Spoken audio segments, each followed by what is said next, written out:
This one is, I think, the most ludicrous. I'm sorry. This is the idea that the Christians, his followers, in their grief-strickenness, they were sincere, but they were sincerely wrong. They sincerely imagined that they saw Jesus alive again. It was all just a hallucination.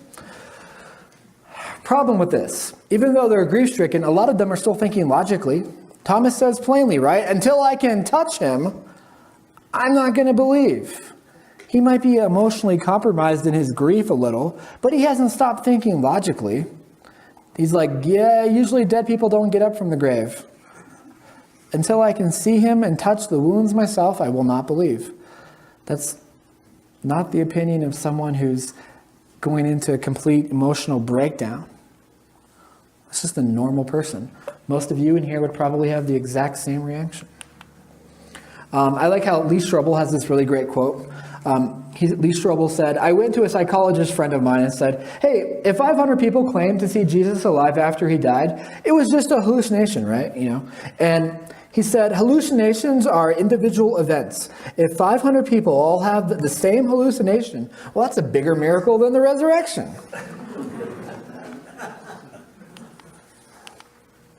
Here are the problems, and boy, do they come quickly. First of all, group hallucinations are incredibly rare.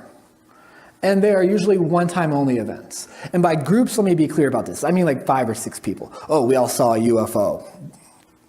We all hallucinated a UFO or whatever. And then you actually start questioning them individually. Well, it was orange and circular shape. No, it was actually yellow and it looked like a cigar. Like you actually start talking to them and they all agree on what they saw, but they don't agree on what it looked like. So when I say group hallucination, it's more like group hysteria. However, you have 500 people who saw Jesus all at the exact same time. And guess what? They all saw the exact same thing. Him alive.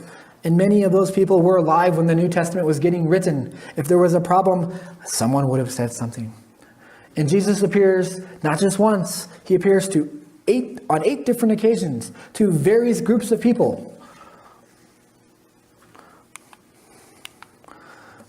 Most importantly, even if they were just hallucinating, again, it always comes back to the empty tomb.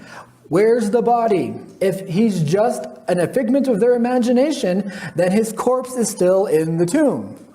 And the Romans and the Jews would have pointed this out to them and would have laughed at them and called them crazy. You're a bunch of mad, crazy fools. You think apparitions are real physical people. And yet they don't. Why? Because they weren't hallucinating. And most importantly, what do you do with Peter? What do you do with Paul and what do you do with James?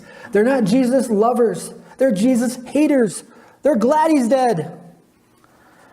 And yet, when he appears to them alive, it changes them forever. In fact, they die believing he rose from the grave. And one day, they too will rise from the grave.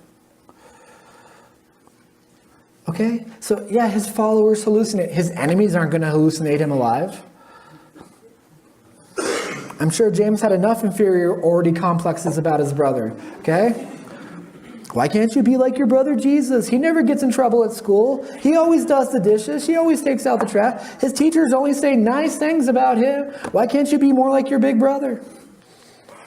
It's serious inferiority complex, no doubt. And yet he has a total change of heart. Why? Because he saw Christ risen.